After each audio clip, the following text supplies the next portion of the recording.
Halo, izin memperkenalkan diri. Nama saya Indra Faisal Ramas. Saya mahasiswa UPI angkatan 2021, jurusan PJKR. Di sini saya akan membahas tentang psikologi olahraga yang tentunya akan saya bahas satu persatu. Sangat detail sekali. Baik, let's go to class. Halo, Assalamualaikum warahmatullahi wabarakatuh. Kembali lagi dengan saya Indra Faisal Ramas, mahasiswa UPI Prodi PJKR angkatan 2021. Nah, di sini kemarin kita sudah membahas tentang teknik self-talk dalam aktivitas olahraga di bab 9. Nah, kita lanjutkan materi bab 10 tentang teknik mental imagery dan aktivitas olahraga. Nah, apa sih tuh mental imagery itu?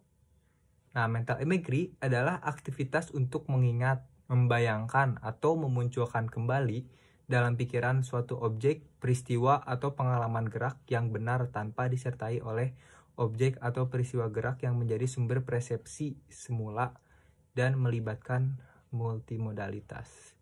Jadi, mental imagery di sini dapat disimpulkan adalah memunculkan kembali pikiran atau objek peristiwa gerak yang benar. Nah, objek peristiwa gerak yang benar gitu, yang kita ingatkan kembali tanpa disertai dengan objek atau peristiwa gerak yang menjadi sumber persepsi semula dan melibatkan multimodalitas. Seperti itu. Mental imagery dapat dilakukan dari dua perspektif. Ada dua perspektif mental imagery, yakni perspektif internal dan perspektif eksternal. Nah, mari kita bahas. Masing-masing perspektif memiliki dua dimensi atau konsepsi konstruk. Nah, yaitu dimensi ketajaman dan kemampuan mengendalikan. Efektivitas mental imagery dimoderatori oleh dua variabel pokok, yaitu variabel internal dan variabel eksternal. Nah, ada dua variabel ya, variabel internal dan variabel eksternal. Baik, variabel internal terdiri dari subvariabel kemampuan imagery dan tingkat keterampilan. Sedangkan variabel eksternal merangkum subvariabel karakteristik latihan, isi, lama, dan strategi latihan, dan hakikat tugas. Jenis dan tuntutan tugas. Untuk memperoleh hasil yang lebih efektif, program latihan sebaiknya disusun ke dalam 4 tahap. Jadi ada 4 tahap ya. 4 tahap program latihan, yaitu tahap pemahaman, tahap pengukuran, tahap kemampuan imagery, latihan dasar, dan latihan sebenarnya. Nah, 4 tahap tersebut yang dianjurkan untuk melakukan latihan gitu. Jadi bertahap latihannya. Melalui 4 tahap tersebut, pemahaman, pengukuran kemampuan imagery, latihan, dan latihan dasar, dan latihan sebenarnya.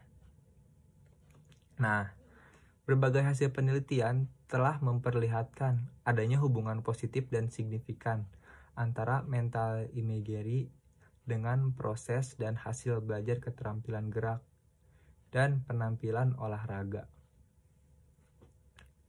Jadi memang dalam hasil penelitian pun sudah dibuktikan gitu, adanya hubungan yang positif dan signifikan antara mental imagery dan proses hasil belajar keterampilan gerak dan penampilan olahraga. Jadi memang berhubungan gitu antara keterampilan gerak dan olahraga tersebut gitu.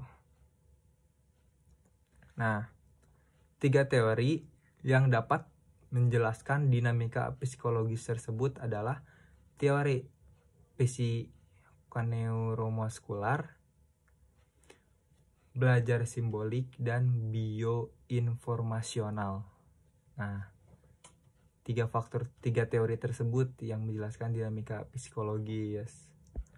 Mental imagery dalam belajar gerak dan penampilan olahraga menjadi sangat penting sebab dapat digunakan sebagai latihan suplemen di sela-sela waktu menunggu giliran latihan sebenarnya, terutama jika keadaan kelas terlampau padat. Melatih kemampuan kognitif atlet, mempercepat proses penguasaan keterampilan gerak dan pembentukan respon gerak yang lebih akurat dan memberikan dampak implikatif dan pengembangan aspek-aspek psikologis seperti meningkatkan motivasi dan kepercayaan diri, meminimalisasi kecemasan, memprogram tujuan, dan lain-lain. Jadi kita bisa melakukan mental imagery ini di dalam latihan ketika pada saat berbaris melakukan giliran gerak gitu. Kita bisa mengingat-ingat bagaimana gerakan yang benar. Nah, ketika pada saat waktunya, otomatis kita lebih percaya diri lagi untuk melakukan gerak tersebut karena kita sudah dari awal sebelum melakukannya sudah mengingat-ingat gerakan yang benar itu yang seperti apa. Jadi pada saat mulai melakukan gerak, otomatis kita sudah langsung percaya diri gitu. Nah, seperti itu mental imagery. Jadi lebih bisa diterapkan lagi ketika kita latihan mental imagery ini gitu. Memang dalam hasil penelitian pun sudah dijelaskan gitu. Ternyata ada hubungan positif signifikan antara mental imagery dengan proses dan hasil belajar keterampilan gerak dan penampilan olahraga gitu. Jadi pada saat kita menggunakan mental imagery tersebut saat latihan sangat mempengaruhi sekali gitu pada keterampilan gerak dan penampilan olahraganya. Itu sudah terbukti oleh penelitian-penelitian sebelumnya. Nah, membahas lagi teori-teori yang ditambah, ada 3 teori juga gitu yang dapat menjelaskan dinamika psikologis tersebut gitu. Adalah teori psikoneuromuskular, belajar simbolik, dan bioinformasional. Nah, jadi sudah terbukti jelas bahwasannya mental imagery ini sangat berguna pada saat proses latihan karena dapat meningkatkan percaya diri kita gitu, mengingat-ingat gerakan pada saat sela-sela melakukan latihan tersebut gitu, menunggu giliran. Pada saat menunggu giliran kita mengingat-ingat. Nah, seperti itu ya teman-teman. Mungkin hanya itu saja yang bisa saya sampaikan. Semoga materi ini bisa terpakai pada saat latihan nanti. Mohon maaf bila ada salah kata. Saya Indra Faisal Ramas, pamit undur diri. Wabillahi taufiq wal hidayah. Wassalamualaikum warahmatullahi wabarakatuh.